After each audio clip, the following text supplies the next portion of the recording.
Mi aspetto che tutti gli amici dei borghi più belli d'Italia vedano quanto è bella Follina e che programmino di ritornarci, perché questo è lo scopo principale di noi dei borghi, riuscire a coinvolgere tutto a livello nazionale per avere poi un giro fra tutti i borghi d'Italia. Ci unisce quello che è la voglia di far ripartire questi borghi, di renderli sempre più attraenti, di renderli sempre più a misura d'uomo e di avere finalmente un turismo, magari quel turismo lento che tutti noi ci auguriamo di avere nei prossimi anni. Questa sera ci sono i 10 stand dei 10 borghi più belli d'Italia, del Veneto, che propongono i loro prodotti e le loro iniziative durante l'anno. Noi ci abbiamo messo tutto il nostro impegno per organizzare assieme agli alpini di Follina.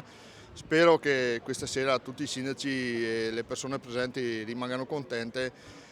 Ci abbiamo messo tutto per creare un bel evento a Follina. Io questa sera sì, sono presidente del Gallia Alta Marca, ma soprattutto rappresento il distretto del cibo. Non so se avete visto, ma il distretto del cibo ha fornito le prime cassette con il marchio del distretto della Marca Trevigiana, con i primi prodotti tipici proprio in questa occasione meravigliosa qui a Follina questa sera. È una cosa molto importante per il nostro comune, per la gente, per il popolo e anche per gli ambienti. Sì, una cosa che non succede tutti i giorni.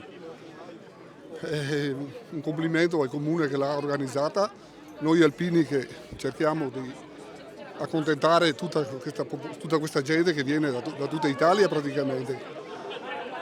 Speriamo di far bella figura, che rimangano contenti un po' tutti, che il tempo ci aiuti, perché quello è importante purtroppo, che rovina tutto se piove.